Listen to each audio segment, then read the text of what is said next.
Je m'appelle Patricia, j'ai 23 ans. Avant de venir à l'Église universelle, j'avais une vie chamboulée, vraiment une vie très chamboulée. J'avais beaucoup de problèmes, aussi bien des problèmes spirituels, des problèmes financiers aussi. Enfin, pas vraiment financiers parce que j'avais un gros problème aussi qui était vraiment une gêne pour moi parce que j'ai grandi dans un milieu où j'avais pas... J'ai manqué de rien, enfin de rien en tout cas. J'avais tout ce que je voulais.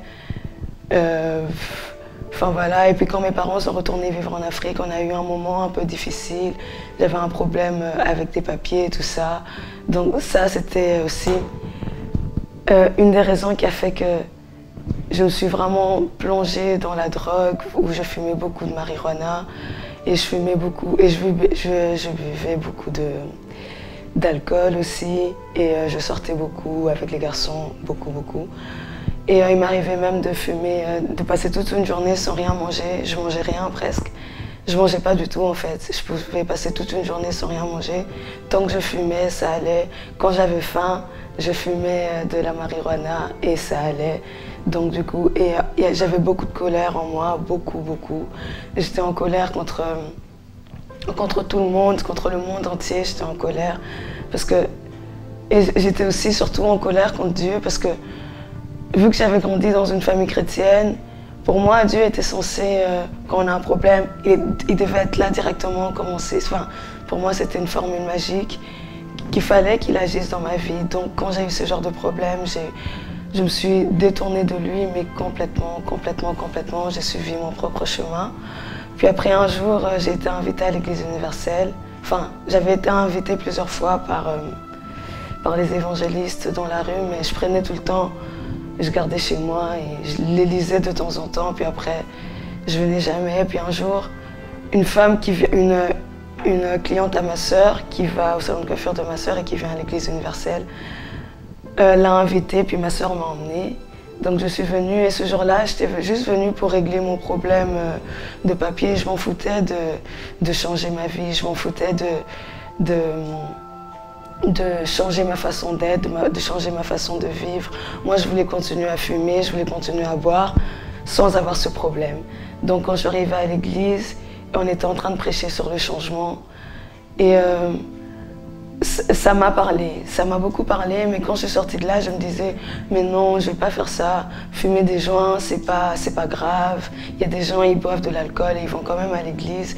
Et moi, je vais continuer à fumer. » Puis après, le temps a commencé à passer, ça me travaillait beaucoup et un jour, j'ai pris la décision que j'allais vraiment tout arrêter, de fumer, de boire. Enfin, j'avais d'abord pris la décision d'arrêter que de fumer de la marijuana tout en continuant de boire.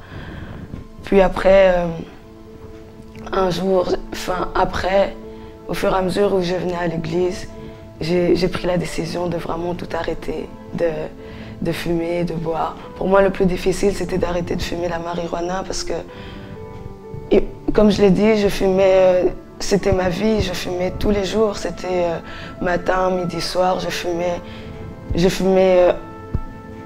tout le temps, c'était ma vie. Et même les chansons que j'écoutais, c'était par rapport à la fumette. Et même les personnes avec qui je traînais, que je côtoyais, mes amis et tout ça, je les choisissais par rapport à ça. Si dans mon entourage, tu fumes pas beaucoup, je vais pas passer mon temps avec toi parce que tu me sers à rien. Donc j'étais comme ça, c'était tout un mode de vie qui devait changer. Et j'ai pris cette décision de changer avant de me faire baptiser. Je me suis dit, je veux pas me faire baptiser et après recommencer la même chose. Donc je me suis fait baptiser, j'ai pris la décision, j'avais des piercings partout que j'ai aussi enlevé parce qu'il fallait vraiment que je change ma vie. J'ai aussi compris que si je voulais quelque chose de Dieu, il ne fallait pas que j'attende que lui me donne sans faire le sacrifice d'un véritable changement en moi. Donc aujourd'hui, je me dis que ce problème que j'ai eu par rapport au papier et tout ça, c'était un moyen de changer ma vie en fait. C'était l'appel de Dieu, c'était Dieu qui m'avait appelé dans sa présence, que je vienne et que je change vraiment ma façon de vivre.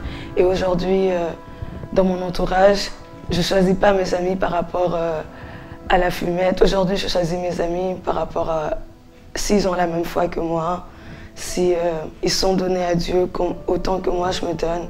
Et aujourd'hui, je veux que ma relation avec Dieu évolue.